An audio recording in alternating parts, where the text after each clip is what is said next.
Genesis chapter 41. 2 years passed, and Pharaoh had a dream.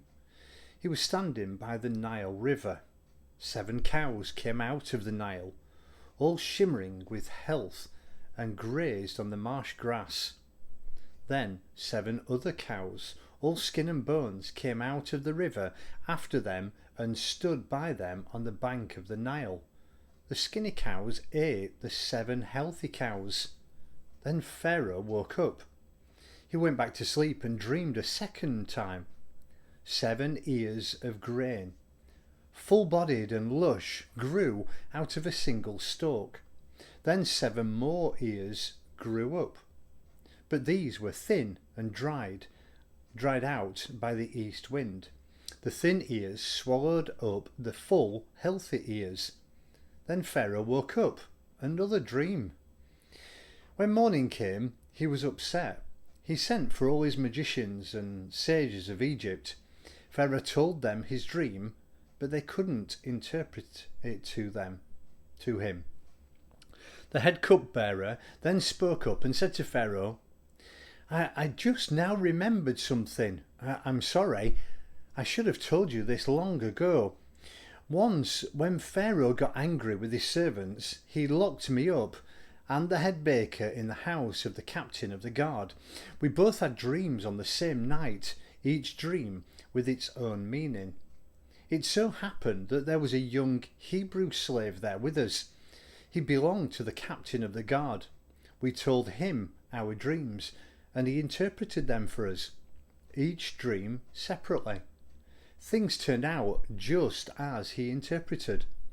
I was returned to my position, and the head baker was impaled. Pharaoh at once sent for Joseph. They brought him on the run from the jail cell.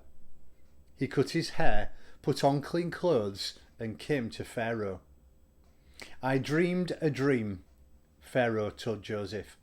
Nobody can interpret it, but I've heard that just by hearing a dream you can interpret it.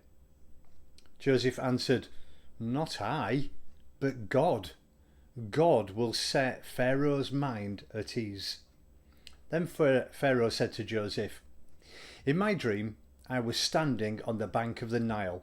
7 cows, shimmering with health, came up out of the river and grazed on the marsh grass.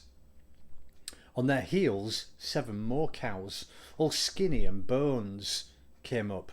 I've never seen uglier cows anywhere in Egypt. Then the 7 skinny, ugly cows ate up the first 7 healthy cows, but you couldn't tell by looking. After eating them up, they were just as skinny and ugly as before. Then I woke up. In my second dream, I saw 7 ears of grain, full-bodied and lush, growing out of a single stalk, and right behind them 7 other ears, shriveled, thin, and dried out by the east wind. And the thin ears swallowed up the full ears. I've told all this to the magicians, but they couldn't figure it out. Joseph said to Pharaoh, Pharaoh's 2 dreams both mean the same thing. God is telling Pharaoh what he is going to do. The 7 healthy cows are 7 years, and 7 healthy ears of grain are 7 years. They are the same dream. The 7 sick and ugly cows that followed them are 7 years, and the 7 scrawny ears of grain dried out by the east wind are the same, 7 years of famine. The meaning is what I said earlier. God is letting Pharaoh in on what he is going to do. 7 years of plenty are on their way throughout Egypt. Excuse me. But on their heels will come 7 years of famine, leaving no trace of the Egyptian plenty. Excuse me. As the country is emptied by famine, there won't be even a scrap left of the previous plenty. The famine will be total.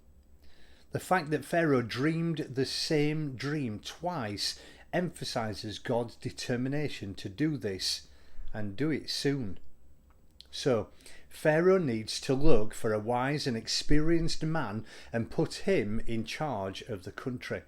Then Pharaoh needs to appoint managers throughout the country of Egypt to organize it during the years of plenty. Their job will be to collect all of the food produce in the good years ahead and stockpile the grain under Pharaoh's authority, storing it in the towns for food. This grain will be held back to be used later during the 7 years of famine that are coming on Egypt. This way the country won't be devastated by the famine. This seemed like a good idea to Pharaoh and his officials. Then Pharaoh said to his officials, "Isn't this the man we need? Are we going to find anyone else who has God's spirit in him like this?" So Pharaoh said to Joseph, "You're the man for us. God has given you the inside story.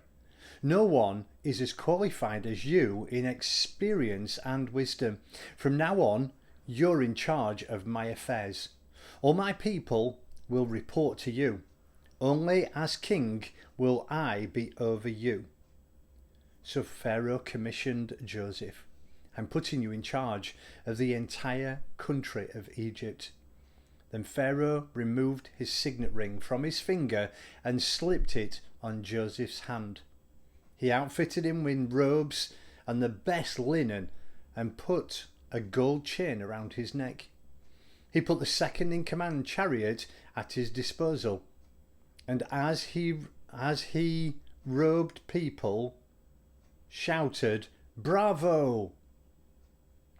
Joseph was in charge of the entire country of Egypt. Pharaoh told Joseph, "I am Pharaoh, but no one in Egypt will make a single move without your stamp of approval." Then Pharaoh gave Joseph an Egyptian name, Zaphanath Paneah. God speaks and he lives. He also gave him an Egyptian wife, Asenath, the daughter of Potipharah, the priest of On, Heliopolis. And Joseph took up his duties over the land of Egypt. Joseph was 30 years old when he went to work for Pharaoh, the king of Egypt. As soon as Joseph left Pharaoh's presence, he began his work in Egypt. During the next 7 years of plenty, the land produced bumper crops. Joseph gathered up the food of the 7 good years in Egypt and stored the food in cities. In each city, he stockpiled surplus for the surrounding fields.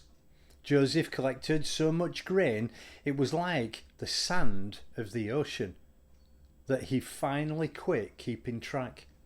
Joseph had 2 sons born to him before the years of famine came. Asenath, the daughter of Potipharah, the priest of On, was their mother. Joseph named the firstborn Manasseh, forget, saying, "God made me forget all my hardship and my parental home."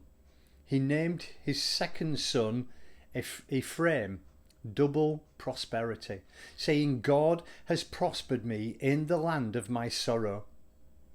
Then Egypt's 7 good years came to an end, and the 7 years of famine arrived, just as Joseph had said. All countries experienced famine. Egypt was the only country that had bread. When the famine spread throughout Egypt, the people called out in distress to Pharaoh, calling for bread.